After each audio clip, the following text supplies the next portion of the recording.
Fitness आपको सिखाना पड़ेगा मीका पाजी को, बार बार वो फिटनेस पे कह रहे हैं, वही मुझे भी लग रहा है कि आपको क्या चाहिए। कि मैं थोड़ा सा इंस्पायर हुआ हूँ। पहले मैं पंजाबी में परोठे खाते रहते हैं, अब ये भाई साहब वेजिटेरियन हो गए। और परांठे पता नहीं कितने जानते, मैंने ये नहीं समझ आती है। बॉलीवुड में सभी सिंगर्स कोलैबोरेशन नहीं करे बेचारे, बॉलीवुड में गाने गाते रहते हैं। Mika is not king just like that, he is actually the king on stage. सुनो दीवाना पागल दीवाना, सुनो हसीना पागल दीवाना, आज मैं सोया सारी रात दिल मेरा। हिंदुस्तानी सबसे हैंडसम विनोद खन्ना साहब के बाद मैंने सुधांशु को देखा है। ये बोलता है कि शादी जरूर कराना मीका, जरूर शादी करना। जान जा ढूंढता फिर रहा वो तो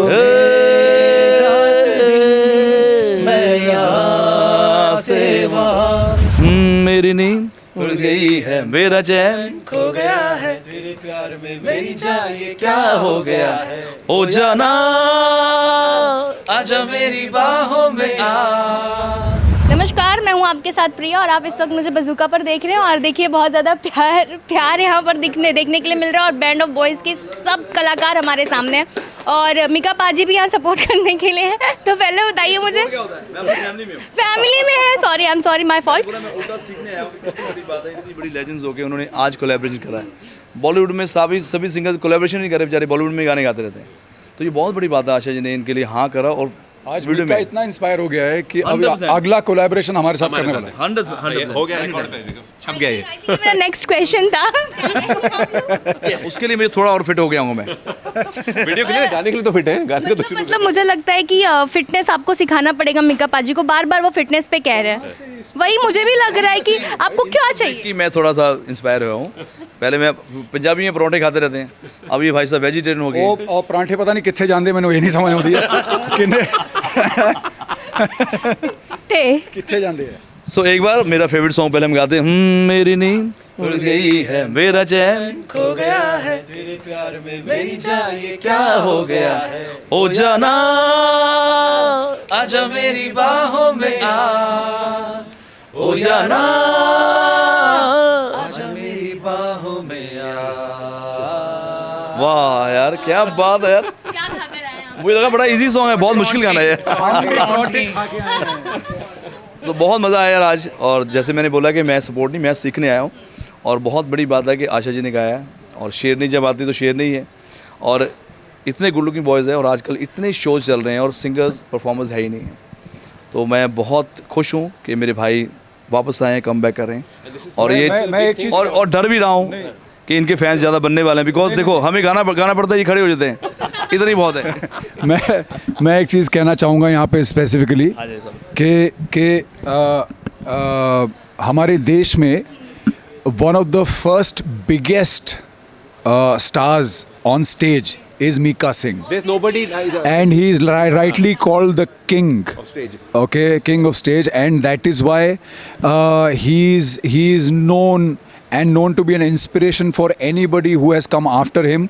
But जो OG होता है वो तो OG रहता है, ओरिजिनल तो ओरिजिनल ही है। तो हाँ, तो Mika is not king just like that, he is actually the king on stage. Really one of the finest performers. अगर शुरू में जो आप अगर 25 साल की लाइफ में, म्यूजिकल लाइफ में अगर आप टिके हुए हैं और इस तरह से टिके हुए हैं, आप ग्लोबल शोज कर रहे हैं, तो सिर्फ एक ही वजह है, टिके हुए but also going up and up. yeah you know? and consistently rising trajectory. उसका वजह यही है. And I'm saying people, मतलब स्टेज पे तो there's nobody else.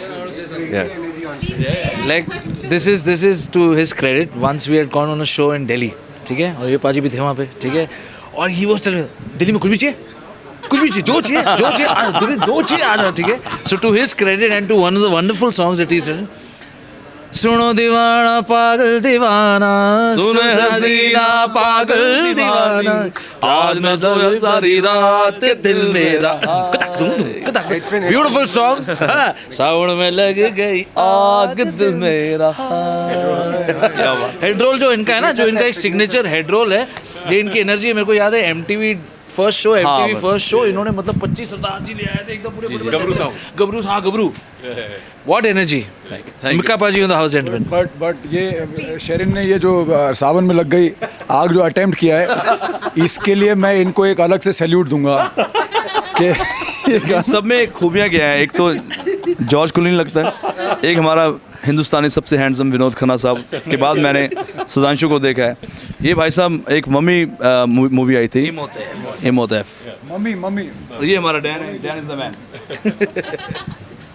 तो सभी में खूबियाँ भी हैं और सभी गुड लुकिंग भी हैं, परफॉर्मर्स भी हैं।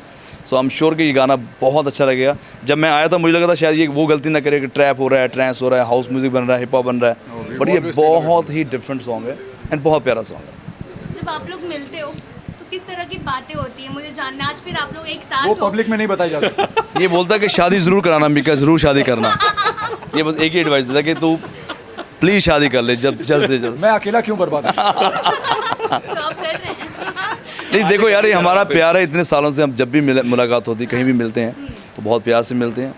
आजकल तो बॉलीवुड में बहुत कम लोग एक दूसरे को मिलते हैं। आई डोंट नो क्यों उनको एक दूसरे से जेलस है। कोई कंपटीशन हमारा वैसे नहीं है, बट मैं हैप्पी हूँ, मैं बहुत खुश हूँ कि मैं जब भी सुधांशु को बुलाता हूँ पार्टी के लिए, ही ऑलवेज देयर। जब ये बुलाते हैं, कभी कभी एक दूसरे को हम फ़ोन करते हैं। और मैंने पहले श्रीन सुना था, अब जाके मैंने एड श्रीन देखा है।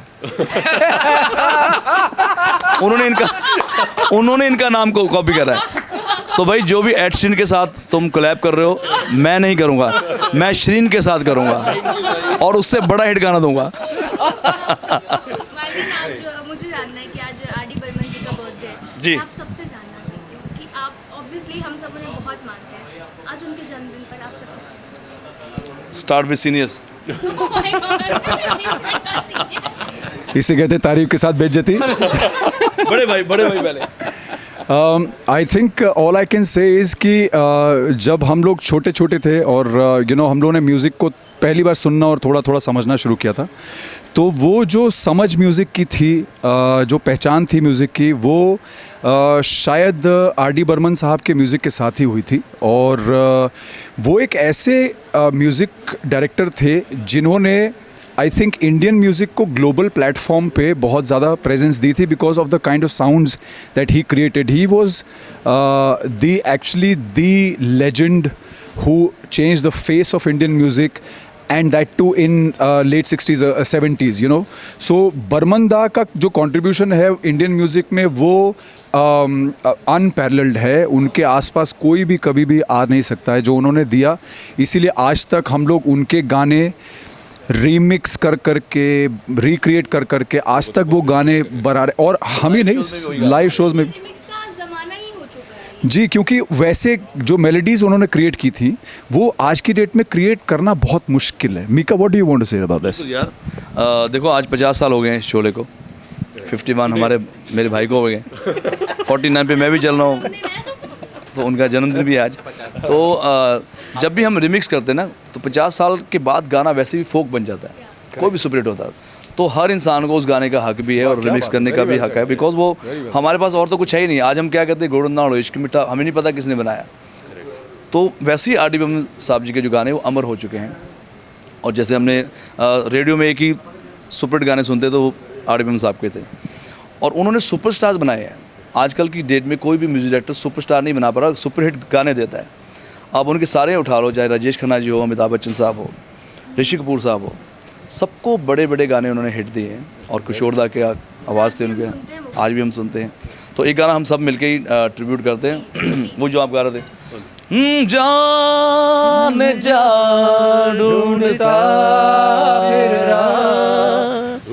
फिर मैं यहाँ से वहाँ, मुझको आवाज़ दो, चुप रहे सनम, तुम कहाँ मैं यहाँ, तुम कहाँ मैं यहाँ।